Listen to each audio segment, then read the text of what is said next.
کسی زمانے میں ایک بادشاہ تھا جو نہایت نرم دل اور انصاف پسند تھا۔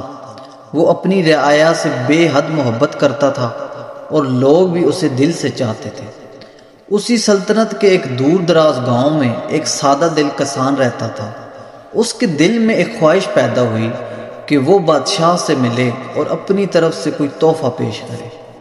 ایک دن اس نے بیوی سے کہا، میں بادشاہ کے پاس جانا چاہتا ہوں، لیکن سمجھ نہیں آتا کہ اسے کیا تحفہ دوں۔ بیوی نے کچھ دیر سوچا، پھر مسکرا کر بولی، ہمارے پاس دولت تو نہیں ہے، لیکن ہمارے گاؤں کے چشمے کا پانی بہت خالص، ٹھنڈا اور میٹھا ہے۔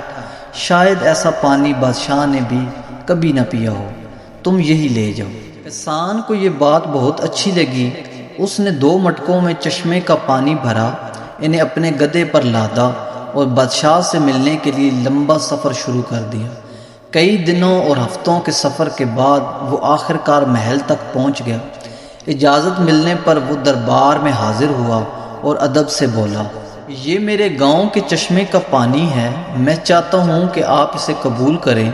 بادشاہ نے اشارہ کیا کہ پانی کھولا جائے۔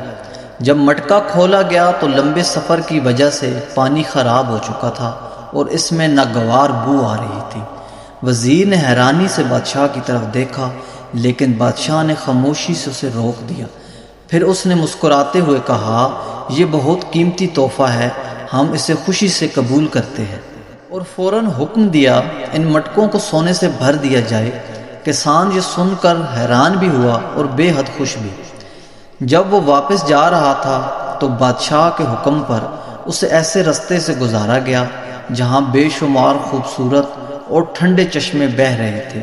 اب کسان کو احساس ہوا کہ اس کا تحفہ کتنا معمولی تھا، لیکن اس کے باوجود بادشاہ نے اس کی نیت کو دیکھا اور اسے عزت دی، اور کسان کے دل میں بادشاہ کی محبت اور بھی بڑھ گئی۔ اور اس کہانی سے ہمیں سبق ملتا ہے، جس طرح وہ بادشاہ ایک چھوٹے سے تحفے پر خوش ہوا، اسی طرح اللہ تعالیٰ بھی ہماری چھوٹی چھوٹی عبادات کو قبول فرماتا ہے اگر وہ سچے دل سے کی جائیں۔